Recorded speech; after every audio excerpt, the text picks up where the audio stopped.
మా నాన్నగారు వివాహమైన కొత్తలో మాకు మంచి అడ్వైస్ ఇచ్చింది ఏంటంటే, రే మీ మధ్య మనస్పర్ధలు వస్తాయి, మనస్పర్ధలు వచ్చినప్పుడు నా దగ్గర రావద్దు, అమ్మ దగ్గరికి వెళ్ళొద్దు. ఎందుకంటే అదే సమయంలో వాళ్ళ అమ్మ దగ్గరికి వాళ్ళ నాన్న దగ్గరికి వెళ్ళొద్దు. ఎవరి తల్లిదండ్రులు వారిని సపోర్ట్ చేస్తారు. మీరు చేయగలిగింది ఏంటంటే మీరిద్దరు కలిసి దేవుని సన్నిధిలో డీల్ చేసుకోండి.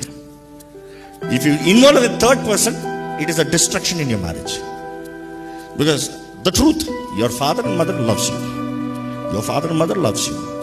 They may say we love you both, but then కన్న ప్రేమ అది వేరు, పెంచిన ప్రేమ ఇన్ని సంవత్సరాలు అది వేరు, నీ కొరకు సమస్తం త్యాగం చేసిన ప్రేమ అది వేరు.